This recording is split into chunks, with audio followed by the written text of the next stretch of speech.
Okay, I am back. Sorry about that, but there is a hurricane going through the state, so Okay, I am back. yeah, so there's a hurricane going through the state, so maybe the internet is not the best. Hey Susie, glad to see you. Hope I didn't lose too many of you guys.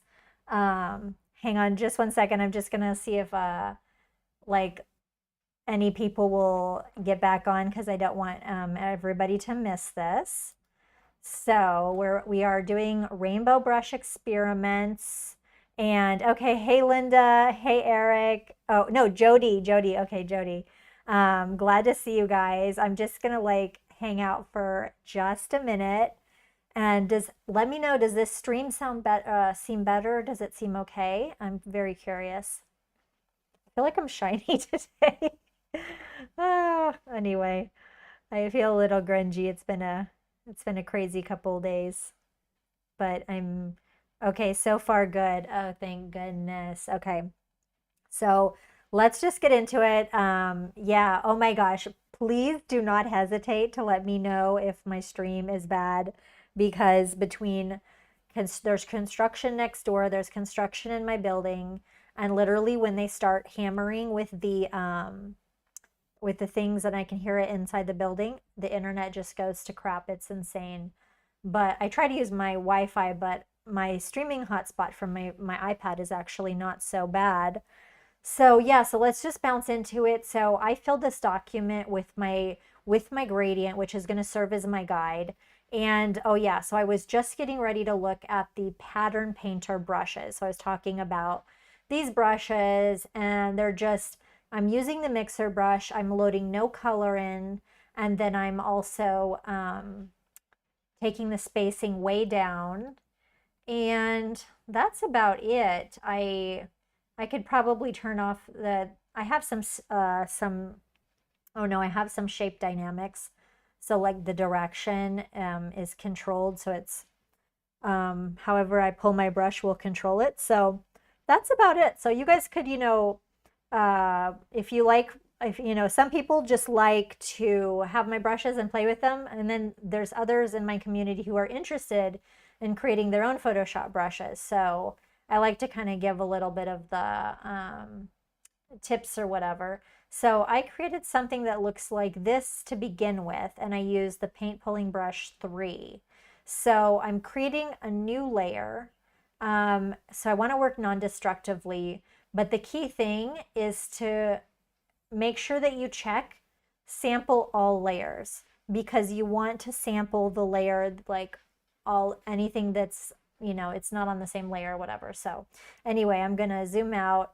And if you're doing this, one of the tips that I give you is like if you are, you have a document that you say you wanted to create it like 5 inches by 5 inches, give yourself extra room because when you're using this paint pulling sort of mixer brush effect, it's going to not look like the effect doesn't start till you start going a little bit. So you'll want to have that extra room around it and just crop it to like the cool part basically.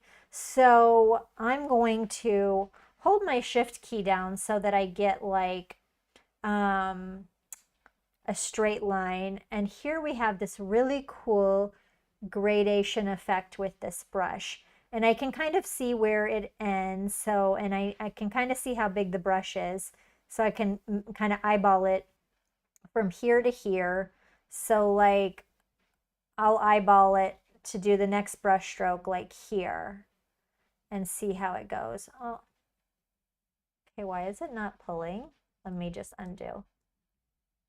There we go. I guess I wasn't like doing it right. So I'm just having fun with this going like back and forth. And yeah, I'm not underwater, David, although I did just have to restart the stream because the internet was getting funky. Hopefully that is all that I'm really not, I think it's far enough away that we're not going to like lose power um, or internet, knocking wood, but you just never know. All right, so then I'm gonna eyeball it again. I can kind of see the size of my brush here. So I'm just gonna go down a little bit holding my shift key and then pull. It's not like there's a little space in between it, but whatever. But this is like a really cool way. This, you know, you could do this with any kind of design, or any color palettes or any gradient, and just create a really cool digital background for your designs. You know, you could just do this, and then, you know, like if you have an Etsy shop or something like this, or create Canva templates, you can use these tips and make a really cool, easy peasy background, and it looks awesome. And something about using the brushes for the gradient gives it, I'm sure there's a way to do this in vector, but doing this with the brushes just gives it a really cool feel, and I think it's quite fun.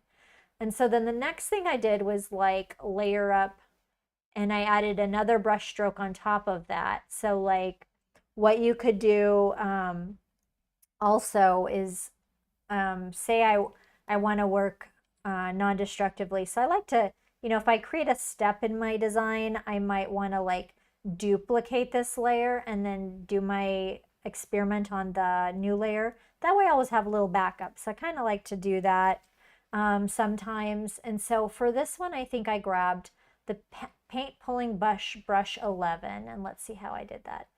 Okay, so it looks like I kind of went the other way. So let's see here. How did I do that? Although I guess it doesn't really matter. I can do it whatever, but I started going left or right to left. So I kind of just went in the center here. I kind of find this little apex, and then I just took this brush and pulled, and now we're getting some kind of funky little extra vibe with this. So I can just play around. And what I like is it's not exactly perfect. So like I didn't space this out exactly with a ruler. So you just get this cool sort of effect, and I think it's cool. So you could do something like this, like easy peasy. Of course, you could also take the same brush and like go crazy. Even you can make a new layer, and then deslick. I was like, why is it not? Oh no, I have sample all layers. Okay. You know, you could go like this and go crazy, go wild. What's fun is because I have sample all layers selected, if I want, I can pull off those layers that are underneath, and then I've just got this really funky abstract sort of brush stroke, you know, on its own layer. So, you know, you can do some fun things with that. But so that was like a little fun I was having with the paint pulling brushes, and just creating these really fun rainbow sort of effects. And also one thing that I kind of wanted to play with, and maybe I'm just gonna do it like now, is take this, okay, and then maybe I'll duplicate my gradient. I'm going to reverse it. So wait, reverse. So now it's going the opposite direction, okay? And then, cancel. Let me just delete this layer mask. So maybe I'm gonna create some, I don't know how this is gonna turn out. I'm experimenting with you guys, okay? So I'm going to just create some bands like this, and I'm using my selection tool, and then if I want to add to my selection, I'm holding down my shift key. So let's just see how this turns out. Lord knows, I don't even know, but whatever. I'm just, you know, experimenting here. Okay, now I'll click, now that I have my selection and I've deleted that previous layer mask, now if I click layer mask, it's going to now this will be these stripes going the other way. So now I could do something funky and make a new layer. And let me get my mixer brush, and I don't know, let's grab paint pulling 12. I don't know how this is going to turn out, so you're going to find out as same as me. And then I'll click sample all layers, and maybe I'll go this way. Oh no, that doesn't look so nice. So let's just take this brush and pull it. I kind of like that. It's an idea. I don't know if it's my best idea, but It's an idea. I kind of think I would like to soften those lines a little bit, but I could just keep like dragging the brush over different things like I don't know if I love it 100%, but you know, you can just experiment. There's like no, let me make a new layer, make sure sample all layers. So, you know, you could just keep playing with this, maybe even taking the size down. I kind of wouldn't mind to like blur out that that harsh line. I don't know if I can this way. I might have to take like gosh, like one of my smooth brushes from my wet paint collection, but yeah, you can just have some fun experimenting, see how it goes. I don't know. Half of the things that I do are just experiments anyway. And so usually I just, I think I like it. I don't know if I like that effect too much, but I love just seeing what happens and grabbing a brush and, let's see, what was I doing? Oh yeah, sample all layers. Okay, let me make a new one. One thing you can do too is create like, you know, use one of these paint pulling brushes, like say we're doing this, you know, leave some space between them. Like even I showed you on the other one, you know, you could do, like say that, okay, it's not perfect, but now if I take this off, and then, you know, you could do like a color fill behind it and, you know, create something in the middle of those. So it's quite interesting, something fun to kind of just get your imaginations going. Let's see, what did I do here? So this one was kind of cool. I'm just gonna like, I think I actually made my notes on how I did it. Okay. So with this one, same thing. I had just, the main rainbow portion is going to be, I want it to be in the center area. And then I just put a rainbow, like a grade, I dropped that rainbow gradient on my square. That's the main size because I wanted it to be that size. But then I just dropped a gradient in the background because I'm using that paint pulling effect and I don't want empty, you know, whatever. So I just have that. And so that's going to serve as my pattern for my pattern, or for my paint pulling brushes, or no, it's going to serve as my background, what I'm going to pull the paint with. So now I'll make a new layer. And what did I use? Okay, so I used the paint pulling 6. So I'm just going to have a totally new layer. And then I'm going to grab the paint pulling 6, and it looks like I just pull down, up, and down. So just going to go into here because, like I said, I'm going, like the size of my background or whatever is going to be 1500 by 1500, but the size of my document is 1700 by 1700, and I've got my little crop preview there. So, but I'll turn that off for now. And then I'm just going to take that paint pulling brush 6, sample all layers, and I'll just drag it down from here. I think that's pretty, yeah, looks pretty the same. I think I didn't grab it from up here, although that's kind of more interesting. So I can just drag, and I just love that sort of effect that paint pulling brush creates, which funnily enough, the brush, what do you call it? The little brush tip that I use is like a leaf, you know, it's crazy. David, yeah, these are sold as a separate brush package on my site. I'm gonna just quick show you super duper fast. Oh wait, I don't need to be streaming this here. Blog, let's see here. Shop, Photoshop brushes. I'm just gonna show you real fast. Where are my paint pullers?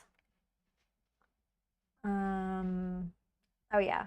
And these are the brushes that I had used to create this like really cool different iCat backgrounds. Kind of, I love that. It's almost like you see some of those videos that are like when they put the gosh, the paints on top of water and then put the paper in it, kind of a little bit something like that. So those are really cool. And also I had I'm going to just quick show you. I have another video on this, graphics. I don't sell that many graphics actually on my site, but so when I created these, I used them to create these different backgrounds. So here you can kind of see some of the other sort of effects that you can create. And I have a video about that too. And it uses the multicolored brushes to just drop the color down and then you pull and it can create some really cool things. So yeah, so I'm just going to go down. Wait. And I'm holding my shift key and then I'm going back up. I think it looks really fun. Maybe I'm going to give a little space there. Yeah, so pull that up. One thing that kind of drives me nuts is how it will move my document when I'm dragging the brush like that. It's like, it's so annoying. I don't know, maybe there's a way to turn it off.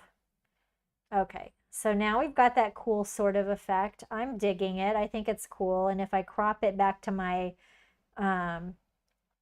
my 1500 by 1500 size, I think it's quite cool. And what did I do here? Oh yeah, you could just play with, this is something I was just playing with, but I also prefer, so this is me adding a little bit of some splatters. And so how I did that, how I added those splatters was I took my pattern stamp tool instead, and then I still used, so this is what I did. So of course, let me just turn this off. And I'm going to define this whole image as my pattern. So I'm just going to hit Edit, Define Pattern, and I'm just going to name this Splatter. So because I have a few versions and I just want to make sure I grab the right one. So let's go here. Let's hover and wait. Splatter. Okay, so the brush that I used for this was Rainbow Rebel, I want to say 6B, and it's a splattery sort of brush. And if I have Impressionist checked and Align checked, then it's going to, let me make a new layer. Then, where is this not, what the F? Oh yeah, okay. So then I can just like draw, and it's going to kind of follow that gradient that we defined as our pattern. And so it's not going to have like the colors like the, you know, if you use the pattern brush like this way and you've got it all coming out, it's going to kind of like go along with the image. And so I just added some of those brush strokes like this. And so it's cool because it's just like a little bit off of the, when you're only going to see them actually, because if I draw them over the background, like this part, like right here, it's not moved the pixels enough or displaced the pixels enough for you to really see it. Because with that, with this, you know, impressionist technique, it disperses those pixels. But here we've already moved those pixels, so that's where you're going to see it. And so then I go like this, and now you've got that cool little gradient effect. And so that's, you know, how you can kind of get that. So that is just a little tip, you know, when you're wanting to get those rainbow gradients like across your whole background. And then now if I cropped my, did my crop, now I can see it looks cool, you know, like I'm happy enough with it. And now you can do whatever you want with this. You know, you can make a template. You can use it, you can sell it, whatever. And then what else did I want to show you guys? There was a few things. Oh, one of the things is I can show you how to make, yeah, let me get my stuff over here. I had too many things that I was working on. Oh my goodness. But we're going to make like a rainbow calligraphic brush, I think. And that's like really easy. So let me just, Oh, so many rainbows is crazy. Let me think here. I think I already like, oh yeah, so here's one that I already made. Here, okay, there's a calligraphic. Okay. I was playing around with some different ones. And let me find, hang tight just a second. Um, usually usually what I would do, so like I'm going to show you the basics of creating like a rainbow gradient mixer brush. And you can create like a cool ribbony sort of brush effect. So first thing I'm going to do is just grab an ellipse, or yeah, it's an ellipse tool. So I'm just going to make a little circle. And I would probably, based on the size that I usually make my brushes, I would make this, oh my gosh, maybe like a 200 by 200 pixels, I think is a good size. So we're just going to do that. It's cool. And then now what I'm going to do is I'm going to drop my rainbow gradient on there. And I'm going to double click this. Usually when I'm doing these calligraphic brushes or whatever, I would have it, you kind of want like a 45-degree angle. And you can experiment and see what works best. Also, honestly, I think you could probably do this in a square. It'd be about the same. So I'm just going to put my gradient at 45, but it's not having like exactly the look. I want to have the colors going from pink, and I want to have that purple in there. I want to have the whole color of the rainbow. So I'm going to just take my scale down, maybe 80 or something. And if you have any questions, just let me know. And if you missed the first, this is like a two-parter live stream because of my Florida internet not wanting to play nice today. So just get it like kind of how you want it. Even we got a little bit of the pink on that side. Maybe I'll go back to 70. So it's cool. Whatever. I'll have that there. What I'm going to do is, because if I'm going to sample color from it, I'm going to rasterize it. So I'm just going to right click, rasterize this layer. And let me find this. Yeah, I think I have, this is a calligraphic brush. So just to give you like a little quick, to show you how to create a calligraphic brush like this. And also I'll have this brush available for my subscribers too. So for my Behance subscribers, you can just download the brush directly and it'll be loaded with a color. But I've got like a circle. I'm going to use one of the round, just a basic round Photoshop brush tip. And I've put the angle for this one at 35.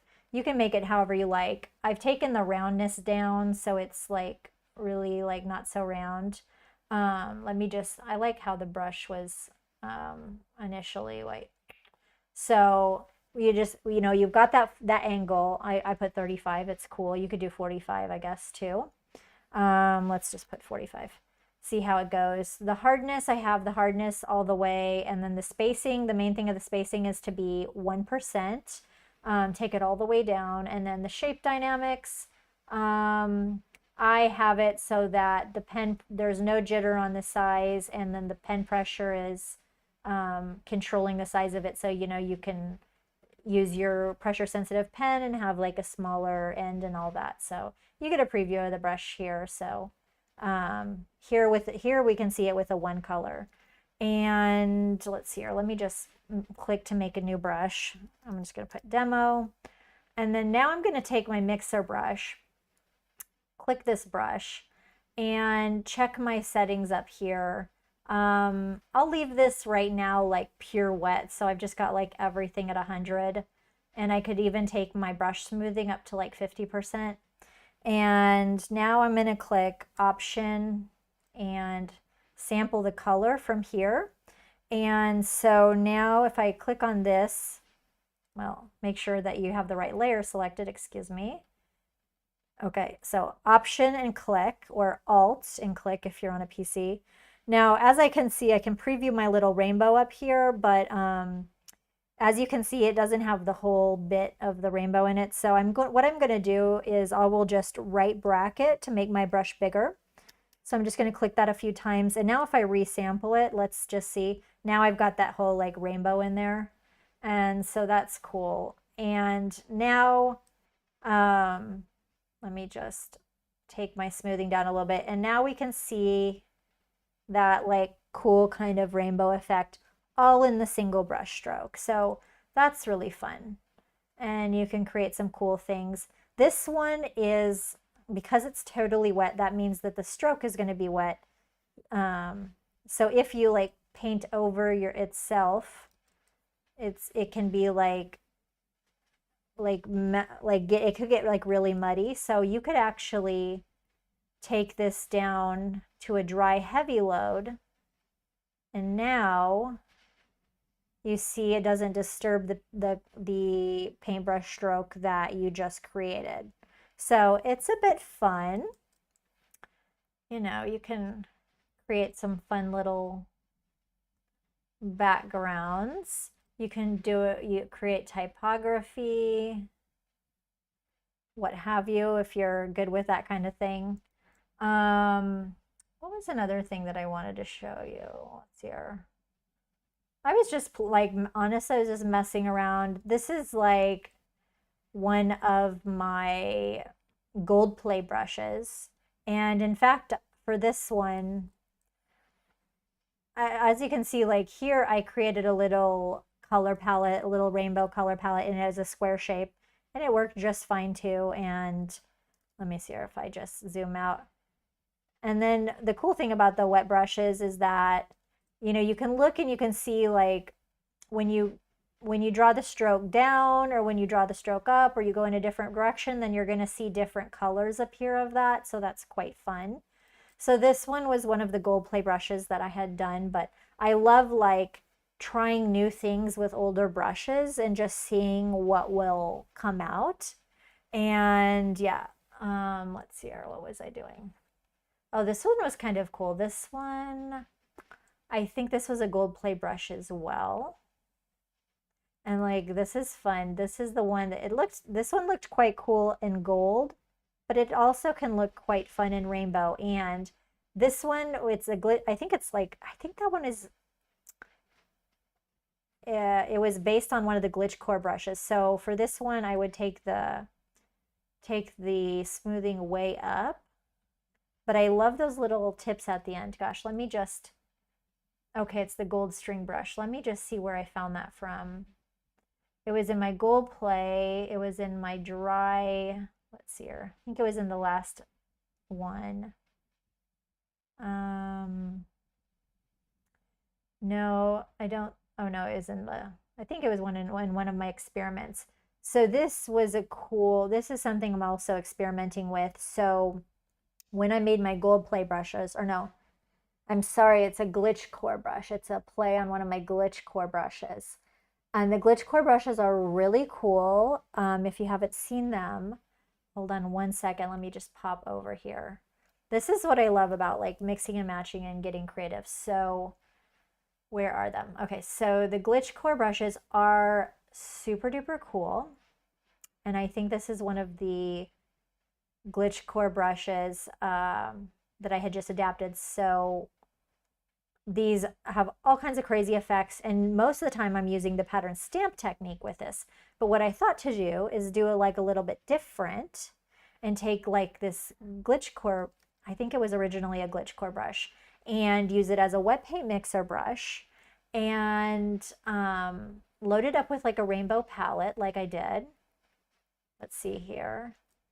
And then we can create those really cool sort of effects. And I love those little stringy sort of things at the end. So, you know, I'm always experimenting. I'm always, if I use a lighter touch, you get more of those strings at the end. So this is just something I'm playing with, but very cool. And you know what, even right now I have the wetness set down to 0. I'm curious if I put it to wet heavy mix. Let me just undo that.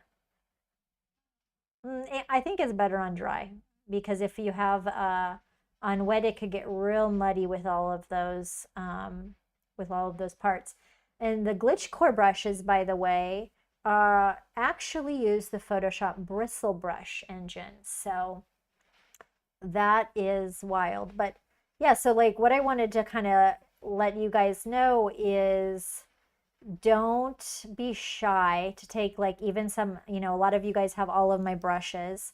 Don't be shy to take a brush that is a one that we use like for the pattern stamp technique and see how it does as a mixer brush, so you can have some really cool effects come out of it.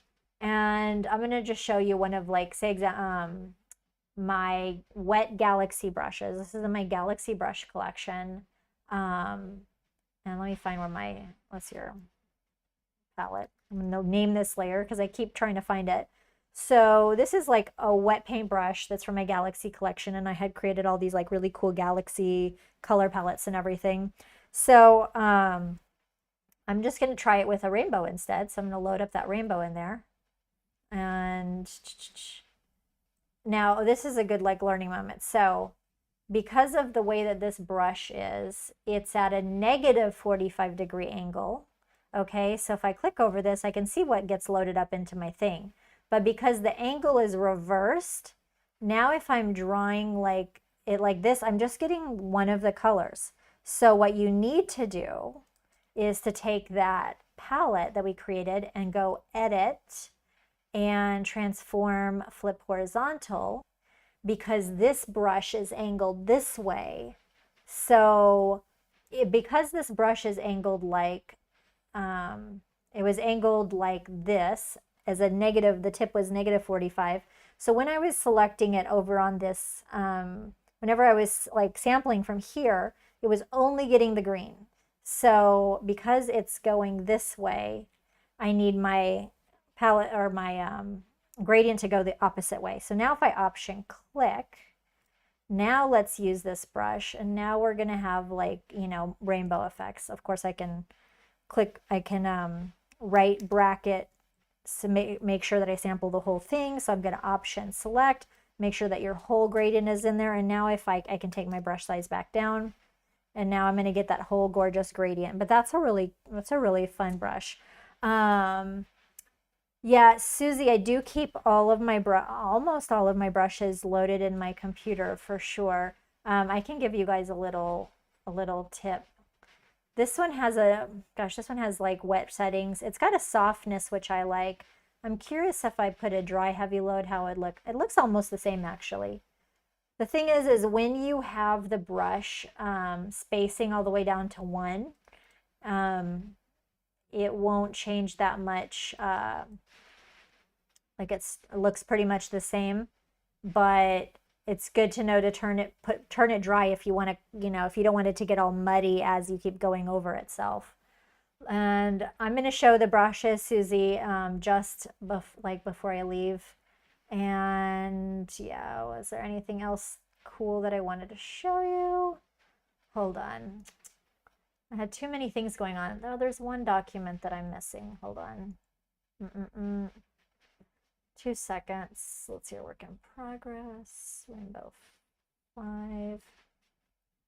Oh, this is like another one, kind of like the paint pulling that I can show you. Yeah, it's essentially the same principle as the paint pulling, but say for example, and this is how you can experiment with your own brushes. So like for example, for this one, I just, filled the document with a gradient, okay?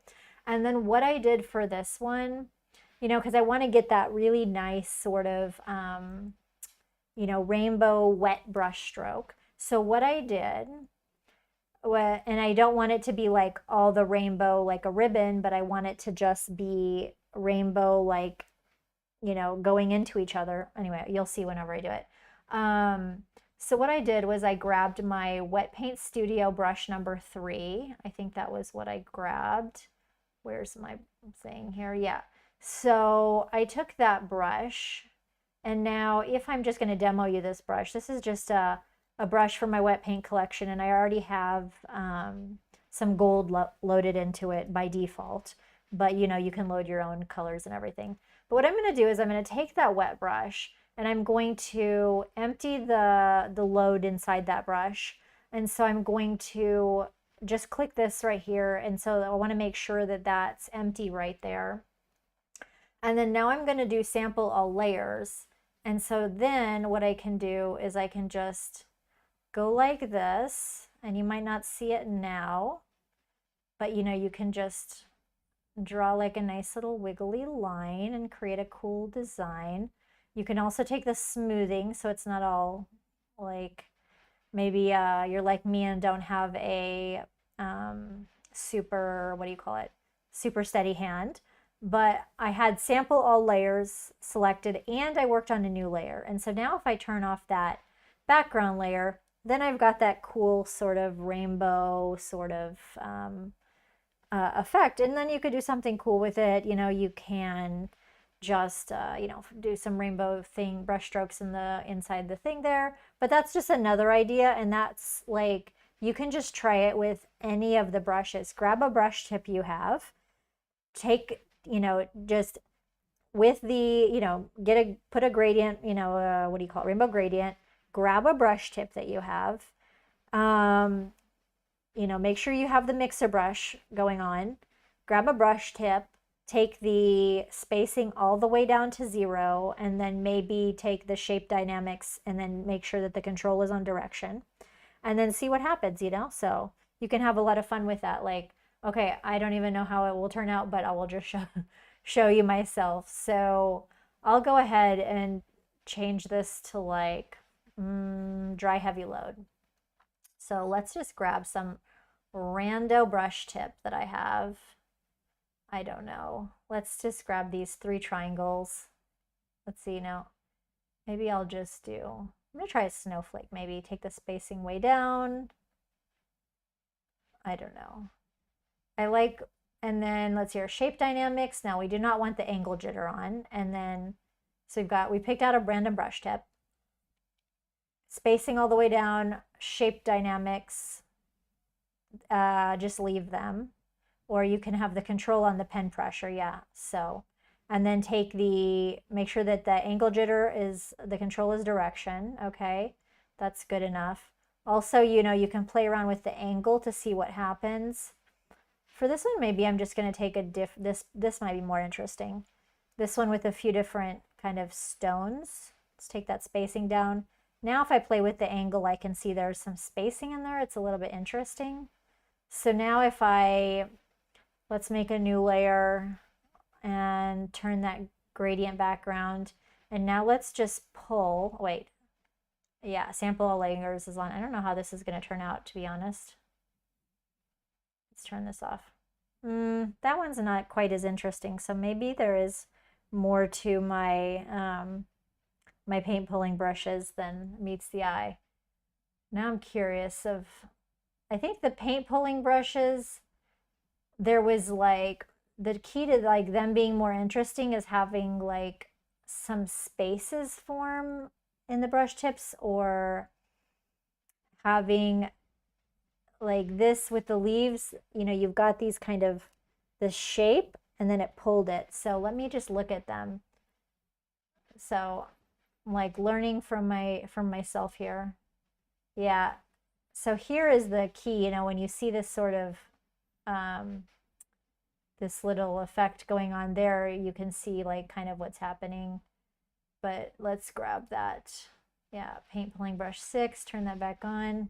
Now if I make a new layer, always put sample layers. Now when I pull it, you're getting something more interesting going on. So there you go. So, always be experimenting, and sometimes I forget, honestly, it's crazy. Let me just check the comments. When you change brush properties, do they revert back to the original after closing? After closing, I don't know, like, oh, I mean, if I take a brush and mess around with the settings, if I don't, it's not going to like save over the original brush, so you don't have to worry about that. Now, if I click, add a new brush, then, you can have those settings. Hopefully that gives you a little bit of an answer, Linda. But if I didn't get that like 100%, let me know. And let me just check the other ones. RB, hey, nice to see you. And oh wait, they do. I asked.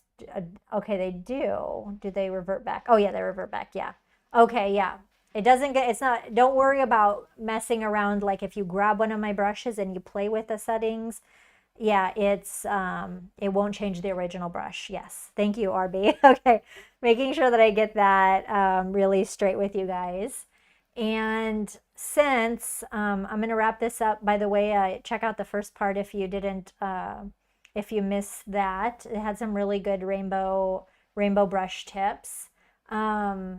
So before I leave and get off for the day, what I can show you how I have my brush set up, and maybe it'll help you. So I have, and I'll go through this like as fast as I can here. So, and if if you don't find this interesting, then don't worry. But so basically, I have just some basic brushes. I have a little folder that I made. These are not any of my collection, but just very simple, whatever brushes. I do have I have my different palette maker brushes, which if you're familiar with my collection, I keep my palette maker brushes in their own folder. I have one folder with all the brush samplers that I have, like so that I know if I'm doing a tutorial and like I want to use only the brushes that I have for free on Adobe. I have a sampler, and then I have my brushwork brushes, which is my only set of like one color brushes, foundation brushes. Those are really good. So I have those at the top. And then from here to here, I've got all of my collections of color blending brushes that use the pattern stamp technique, the multicolor colored pattern stamp technique with a pattern stamp brush. So I actually, for myself, I renamed those PS, and then I kind of have them from the ones that I use all the time, Modern Impressionist, and just so that I have a quick visual aid when I'm doing my tutorials and everything, I added those dashes there so I can see where that pattern stamp set of collections begins. So then I have like my Modern Impressionist, my Glitch Core, my Feather Couture, Tie-Dyes, Couture Fiber, English Garden, Iridescent, and then a couple of the smaller collections, but they're still like kind of the more important ones. And the Pattern Painter is the last one that I did. And then the last one that I have is my Instapressionist brush for, creating what do you call it? A painting effect from a photo. Those are their own little thing. And then here, when I have a big change, I put my dashes here, and then this is where my wet collections come in, my mixer brush collections. So I've got my Wet Paint Studio, my Wet 24 karat gold magic. So those are the main two wet collections. And then I have, these are all temporary. So just, so then after my wet collections, then I have a big folder that I call collections. And those are just mini collections of brushes that I have from different things that I don't use all the time. So I put my paint pulling brushes in there, my Rainbow Rebels, just various collections there on my website. Some of them I might want to pull out, or even my Fresh from the Oven. The ones though that I do use a lot is my Golden Jewels from my Celestial Gold Mine, and my that one I use a lot. I might pull that out, but just kind of like all the other collections. And then I have at the end ones that I'm working on. So it's my Gold Play and then my work in progress. But seeing those lines here lets me quickly get to brushes that I want. So, you can screenshot this. These last ones at the end are just like seasonal or whatever. But the main thing is like I know my pattern stamp brushes start here. I can just visually see it really easily with that line that I created myself. And then I have my Wet Paint Studio, my wet collections, and then like basically everything else. So I can it helps me to work a bit faster and, just so that even when I'm working for myself, not even for demos, but especially for demos, that gives me a little bit of a thing. And I do put PS in front of all these just because I know that I put PS in front of all my pattern stamps, and I put wet in all capitals in front of my other ones. And then I put Insta in capitals, but that's its own. Okay, so hopefully you guys got enough, some interesting tips for making those cool rainbow effects and rainbow backgrounds. and being able to like do bigger rainbow patterns and bigger rainbow effects rather than just having all the rainbow kind of coming out in one brush stroke, and with, you know, creating like a calligraphic rainbow brush. And then just a quick reminder, I'll be online tomorrow. Gosh, I'm curious. I don't know the time exactly, but if you subscribe to me, follow me on Behance with notifications, you'll get a little red dot like you see up here whenever I'm streaming. I will post the streaming calendar to my Facebook page. And if you are a Behance subscriber, go and check the members, gosh, the membership benefits, because I have updated the downloads for you guys, so you can get all the latest downloads, demo files. When I created that graphic alphabet, you've got a whole alphabet, like a template, so you can just kind of have fun and experiment with that. And just so you know, I'll put a video out on this soon. I've been meaning to, but if you're a Behance subscriber, you can subscribe for $10 and get like all of these resources you see here and even more. Each project has different, tells you what brushes you have. And I also attach benefits and demo files and all kinds of stuff to my live streams. So I'm live streaming 4 days a week. And thank you guys for hanging in there with my bad internet. Please join the Facebook group, and or just email me and let me know if you have got something that you would like me to do on a live stream, and I will be happy to help you answer your questions, or like, you know what you're working on right now. Are you working on holiday things? Are you working on, you know, like whatever? So, and I can show you guys how to do that cooler and better with, and letting Photoshop brushes do all the work. Because as you know, most of you guys are my newsletter friends or followers, and you know that all the demos that I do, you do not have to have any special drawing ability whatsoever. So that is rule number one, because I have no special drawing ability whatsoever. So thank you guys again so much for joining me today. I'm doing different times throughout the week so I can catch more of you guys. And yeah, I'm bouncing off. Thankfully, I think that we're not going to have anything more bad with this hurricane, so that's awesome. Oh my gosh, thank you so much, Susie. Thank you so much, Eric. All right, we'll see you guys next time.